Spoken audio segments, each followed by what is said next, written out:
ಏನು ಹೇಳಪ್ಪ ಹೇಳ್ರಿ ಕೇಳ್ರಿ. ಸರ್ ಇದು ಬ್ಯಾಕ್ವರ್ಡ್ ಕ್ಲಾಸಸ್ ಕಮಿಷನ್ ನೀವು ಹೇಳಿದಿರಿ ಈ ರಿಸರ್ವೇಶನ್ ಜಾಸ್ತಿ ಮಾಡಬೇಕು ಅಂತ ಅಂದ್ಬಿಟ್ಟು. ಬಟ್ ನರೇಂದ್ರ ಮೋದಿ ಅವರು ರೋಹಿಣಿ ಕಮಿಷನ್ ರಿಪೋರ್ಟ್ ಕೊಟ್ಟು 2 ವರ್ಷ ಆಯ್ತು, ರೆಕಮೆಂಡೇಶನ್ ಕೊಟ್ಟು ಇನ್ನೂ ತೆಗೆದು ನೋಡಿಲ್ಲ. ವಕ್ಫ್ ಬಿಲ್ ತೋರಿಸಿದಷ್ಟು ಪೊಲಿಟಿಕಲ್ ವಿಲ್ ನಿಮ್ಮ ಇದಕ್ಕೆ ತೋರಿಸ್ತಾರ, ರಿಸರ್ವೇಶನ್ ಜಾಸ್ತಿ ಮಾಡೋದು ತೋರಿಸ್ತಾರ? ಈಗ ನೋಡಿ, ಅವ್ರಿಗೆ ಭಾರತೀಯ ಜನತಾ ಪಕ್ಷದವ್ರಿಗೆ, RSSನವ್ರಿಗೆ ಸೋಷಿಯಲ್ ಜಸ್ಟಿಸ್ನಲ್ಲಿ ನಂಬಿಕೆ ಇಲ್ಲ, ಅವರಿಗೆ ಬದ್ಧತೆಯೇ ಇಲ್ಲ. ನೀವು ಈ 100 ವರ್ಷಗಳ ಇತಿಹಾಸ ನೋಡಿದ್ರೆ ಯಾವಾಗಲೂ ವಿರೋಧ ಮಾಡ್ಕೊಂಡು ಬಂದಿದ್ದಾರೆ.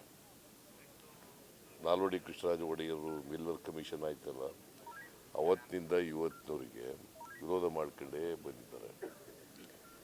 RSSನವರು ಯಾವತ್ತೂ ಕೂಡ 1925ನೇ ಇಸ್ವಿನಲ್ಲಿ RSS ಪ್ರಾರಂಭ ಆಯಿತು. 100 ವರ್ಷ ಆಯಿತು. ಈ ವರ್ಷ 2025ಕ್ಕೆ 100 ವರ್ಷಗಳಾಗ್ತಾ ಇದೆ.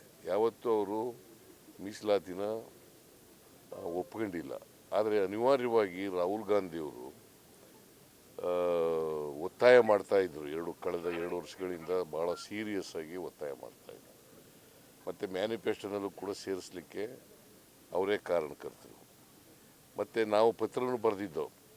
ಮಲ್ಲಿಕಾರ್ಜುನ್ ಖರ್ಗೆ ಅವರು ಒಂದು ಪತ್ರನೂ ಕೂಡ ಬರೆದಿದ್ದರು 2023ರಲ್ಲಿ. ಅದಾದಮೇಲೆ ನಾವು ಈಗ ಜಾತಿ ಗಣತಿ ಮಾಡ್ತೀವಿ ಅಂತ ಹೇಳಿದ್ದಾರೆ. ಅದರ ಟೈಮ್ ಫಿಕ್ಸ್ ಮಾಡಿಲ್ಲ, ಯಾವಾಗ ಮಾಡ್ತೀವಿ ಏನು ಅಂತ ಹೇಳಿಲ್ಲ. ಇದರಲ್ಲಿ ಜನಗಣತಿನಲ್ಲೇ ಜಾತಿ ಗಣತಿ ಮಾಡ್ತೀವಿ ಅಂತ ಹೇಳ್ತಾರೆ. ಸೊ ನಾವು ಏನು ಹೇಳೋದು ಅಂದರೆ, ಒಂದು ಸೋಷಿಯೋ ಎಕನಾಮಿಕ್ ಎಜುಕೇಷನಲ್ ಸರ್ವೆ ಆಗಬೇಕು. ಇನ್ನೊಂದು ಈ ಸೀಲಿಂಗ್ ಇದೆಯಲ್ಲ, ಅದನ್ನು ಸಂವಿಧಾನಕ್ಕೆ ತಿದ್ದುಪಡಿ ತೆಗೆದಾಕಬೇಕು. ಯಾಕಂದರೆ ಸುಪ್ರೀಂ ಕೋರ್ಟ್ನವರು ಇಂದಿರಾ ಸಹಾನಿ ಕೇಸ್ನಲ್ಲಿ ಹೇಳ್ಬಿಟ್ಟಿದ್ದಾರೆ, ಡಿವಿಷನ್ ಬೆಂಚು 50%ಗಿಂತ ಮೀಸಲಾತಿ ಹೋಗಬಾರ್ದು ಅಂತ ಹೇಳ್ಬಿಟ್ಟಿದ್ದಾರೆ. ಈಗ ಮೀಸಲಾತಿ 50% ಆದರೆ ಜನಸಂಖ್ಯೆಗೆ ಅನುಗುಣವಾಗಿ ಮೀಸಲಾತಿ ಕೊಡೋಕ್ಕಾಗಲ್ಲ. ಅದರಿಂದ ಸಾಮಾಜಿಕವಾಗಿ, ಆರ್ಥಿಕವಾಗಿ, ಶೈಕ್ಷಣಿಕವಾಗಿ ಹಿಂದುಳಿದಿರ್ತಕ್ಕಂಥವ್ರು ಅವ್ರಿಗೆಲ್ರಿಗೂ ಕೂಡ ಮೀಸಲಾತಿ ಕೊಡಬೇಕಾಗಿರ್ತಕ್ಕಂಥದ್ದು ಅತ್ಯಂತ ಅನಿವಾರ್ಯ, ಅಗತ್ಯ. ಯಾಕಂತಂದರೆ ಸಮಾಜ ನಿರ್ಮಾಣ ಮಾಡಬೇಕಾದ್ರೆ ಎಲ್ಲರೂ ಆರ್ಥಿಕವಾಗಿ, ಸಾಮಾಜಿಕವಾಗಿ ಸಬಲರಾದಾಗ ಮಾತ್ರ ಸಮಾಜ ನಿರ್ಮಾಣ ಮಾಡಲಿಕ್ಕೆ ಸಾಧ್ಯ, ಜಾತಿ ಹೋಗಲಿಕ್ಕೆ ಸಾಧ್ಯ ಆಗ್ತದೆ. ಈಗ ನರೇಂದ್ರ ಮೋದಿಯವರಿಗೆ ನಾನು ಒತ್ತಾಯ ಏನು ಮಾಡ್ತೀನಿ ಅಂತಂದರೆ, ಒಂದು ರಾಹುಲ್ ಗಾಂಧಿಯವರು ಕೂಡ ಒತ್ತಾಯ ಮಾಡಿದ್ದಾರೆ, ಒಂದು ಸೀಲಿಂಗ್ ಇದೆಯಲ್ಲ 50%, ಅದನ್ನು ತೆಗಿಬೇಕು. ಎರಡನೇದು ಖಾಸಗಿ ಕ್ಷೇತ್ರದಲ್ಲೂ ಕೂಡ ಮೀಸಲಾತಿಯನ್ನು ತರಬೇಕು. ಇವೆರಡೂ ನಾನು ಒತ್ತಾಯ ಮಾಡ್ತೀನಿ. ಮತ್ತು ಸಮಯ ಯಾವಾಗ ಮಾಡ್ತೀವಿ, 3 ತಿಂಗಳು ಮಾಡ್ತಾರ, 4 ತಿಂಗಳಿಗೆ ಮಾಡ್ತಾರ ಅಂತ ಹೇಳ್ಬೇಕು.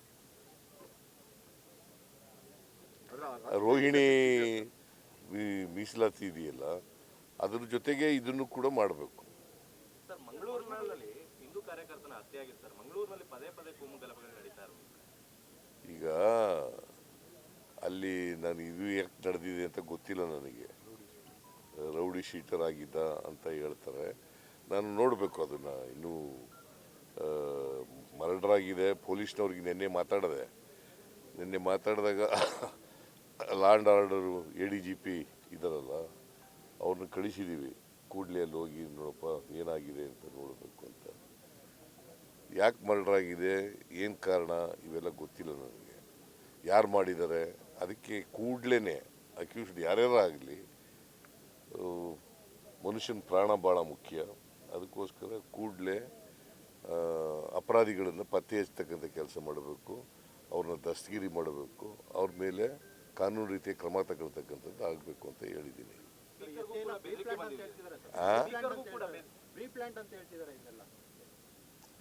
ಈಗ ಪ್ರೀ ಪ್ಲ್ಯಾಂಡ್ ಅಲ್ವೋ ಅಂತ ಗೊತ್ತಾಗಬೇಕಲ್ಲಪ್ಪ ನಮಗೆ. ಇದು ವಿಚಾರ ಗೊತ್ತಿಲ್ಲ. ಇನ್ನು ಇನ್ವೆಸ್ಟಿಗೇಷನ್ ಆದಮೇಲೆ ಗೊತ್ತಾಗುತ್ತೆ. BJPಯವರು ಯಾವಾಗಲೂ ಇಂಥ ಇನ್ಸಿಡೆಂಟ್ಗಳನ್ನೇ ಹುಡುಕ್ತಾ ಇರ್ತಾರೆ ರಾಜಕೀಯ ಮಾಡಲಿಕ್ಕೆ. ನಾನು BJPಯವ್ರನ್ನ ಯಾವಾಗಲೂ ಕೂಡ ನೋಡಪ್ಪ, ನಾವು ಹಿಂದೂ ಹಾಗಾದರೆ ಈಗ ಒಂದು 15 ದಿನಗಳ ಒಂದು ವಾರದ ಹಿಂದೆ ಪಹಲ್ಗಾಮ್ನಲ್ಲಿ ನಡೀತಲ್ಲ ಅದಕ್ಕೇನು ಏನು ಹೇಳ್ತಾರೆ? ಹೋಗಿಲ್ಲ ಇನ್ನು. ಪ್ರಧಾನಮಂತ್ರಿ ಹೋಗಿದ್ದಾರಾ? 26 ಜನ ಸತ್ತೋದ್ರು. ಉಗ್ರರು ದಾಳಿ ಮಾಡಿ ಅವ್ರ ಮೇಲೆ ಸೂಟ್ ಮಾಡಿದ್ರು. ಪ್ರಧಾನಮಂತ್ರಿ ಹೋದ್ರ? Is it not a failure of the security lapse ಅಲ್ವೋ ಇದು? ಅಲ್ಲಿ ನಾನು ಕೇಳಿದೆ, ನಮ್ಮ ಲೀಡ್ರ್ ಒಬ್ಬ ಹೋಗಿದ್ದ ಅಲ್ಲಿಗೆ ಕಾಶ್ಮೀರಕ್ಕೆ. ಅವ್ನು ಕೇಳಿದಾಗ ಒಬ್ಬ ಪೊಲೀಸ್ನವನಿಲ್ಲ, ಒಬ್ಬ ಸೆಕ್ಯೂರಿಟಿಯವನಿಲ್ಲ, ಯಾರೂ ಇಲ್ಲ ಅಂತಂದರೆ ಏನರ್ಥ? ಭಾಳಷ್ಟು ಜನ, ನೂರಾರು ಜನ ಪ್ರವಾಸಿಗರು ಹೋಗ್ತಾರೆ. ಅಂಥ ಸ್ಥಳದಲ್ಲಿ ಪೊಲೀಸ್ನವ್ರು ಇರಬೇಕಾ ಬೇಡ? ಪೊಲೀಸ್ನವರೇ ಇರಲಿಲ್ಲ. ಸ್ಪೀಕರ್ಗೂ ಕೂಡ ಬೆದರಿಕೆ ಕರೆ ಬಂದಿದೆಯಂತೆ ಸರ್. ಸ್ಪೀಕರ್ ಹೇಳ್ತಾ ಇದ್ದಾರೆ ಸರ್, ಯುಟಿ ಖಾದರ್ ಅವರು. ಈಗ ನನಗೂ ಬೆದರಿಕೆ ಕರೆಗಳು ಬರ್ತವೆ, ಏನು ಮಾಡೋಕ್ಕಾಗಲ್ಲ. ಅದಕ್ಕೆ ಪೊಲೀಸ್ನವ್ರಿಗೆ ತಿಳಿಸಿದ್ದೀವಿ. ಯಾರು ಬೆದರಿಕೆ ಕರೆ ಮಾಡ್ತಾರೆ ಅವ್ರನ್ನ ಪತ್ತೆ ಹಚ್ಚಿ ಅವ್ರ ಮೇಲೆ ಕ್ರಮ ತಗೊಳ್ಳಿ ಅಂತ ಹೇಳಿದ್ದೀವಿ. ನಿಮಗೂ ಬಂದಿದೆಯಾ ಸರ್ ಆ ಥರ? ಹೌದು, ನನಗೂ ಬಂದಿದೆ.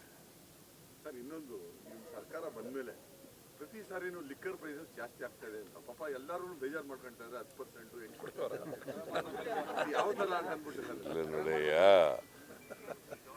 ಇದು ಟೆಂಪರೆನ್ಸ್ ಬೋರ್ಡ್ ಅಂತ ಇದೆ, ಗೊತ್ತಾ ನಿನಗೆ? ಪೂರ್ಣ ನಿಲ್ಲಿಸಾಗಿಲ್ಲ, ಕಡಿಮೆ ಮಾಡಿ ಕುಡಿಯೋದನ್ನ ಅಂತ. ಕಡಿಮೆ ಮಾಡಲಿಕ್ಕೆ ಸ್ವಲ್ಪ ಬೆಲೆ ಜಾಸ್ತಿ ಇರಲಿ ಬಿಡು. ಚಾಮರಾಜನಗರದಲ್ಲಿ ಇವತ್ತು 3 ಗಂಟೆ ಒಳಗಡೆಗೆ ಡಿಸಿ ಆಫೀಸ್ ಬ್ಲಾಸ್ಟ್ ಮಾಡ್ತೀವಿ ಅಂತ ಅನಾಮಧೇಯ ಮೇಲ್ ಬಂದಿದೆ ಸರ್. ಏನು? ಚಾಮರಾಜನಗರ ಡಿಸಿ ಆಫೀಸ್ 3 ಗಂಟೆ ಒಳಗಡೆ ಬ್ಲಾಸ್ಟ್ ಮಾಡ್ತೀವಿ ಅಂತ ಒಂದು ಅನಾಮಧೇಯ ಮೇಲ್ ಬಂದಿದೆ ಸರ್. ಗೊತ್ತಿಲ್ಲ.